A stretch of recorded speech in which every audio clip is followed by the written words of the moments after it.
Hi friends, Nishad പടിഞ്ഞാറ്റുമുറയാണ്. ദേശീയപാത 66 വികസന പ്രവർത്തനങ്ങളുടെ പുതിയ വീഡിയോയിലേക്ക് നിങ്ങൾക്ക് ഏവർക്കും സ്വാഗതം. അപ്പോൾ നമ്മൾ ദേശീയപാത 66 വരുന്ന ബസ് സ്റ്റോപ്പുകൾ നിങ്ങൾ കണ്ടിട്ടുണ്ടോ? നമ്മൾ പല സ്ഥലത്തും ബസ് സ്റ്റോപ്പുകൾ കണ്ടിട്ടുണ്ട്. നാഷണൽ ഹൈവേ അതോറിറ്റിൻ്റെ അത് വ്യത്യസ്തമായ ഒരു ബസ് സ്റ്റോപ്പാണ് ഇപ്പോൾ ഇവിടെ വന്നിരിക്കുന്നത്. താഴെ ചേളരാണ്. താഴെ ചേളരിൽ നിന്ന് ബസ് സ്റ്റോപ്പാണിത്. കണ്ടോ നിങ്ങൾ? നാഷണൽ ഹൈവേ അതോറിറ്റി ഓഫ് ഇന്ത്യയുടെ ബസ് സ്റ്റോപ്പാണിത്.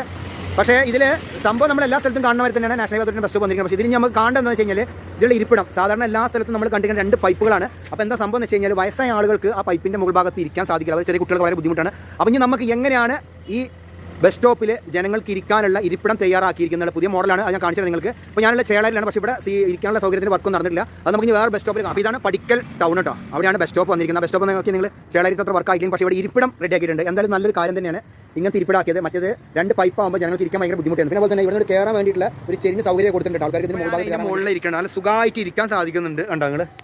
കറക്റ്റായിട്ട് ഇരിക്കുക. മറ്റേത് 2 പൈപ്പ് ഭയങ്കര ബുദ്ധിമുട്ട് തന്നെയായിരുന്നു. അപ്പോൾ ഇങ്ങനെയാണ് ദേശീയപാത 66 ബസ് സ്റ്റോപ്പുകൾ വരുന്നത് കേട്ടോ. Okay, by.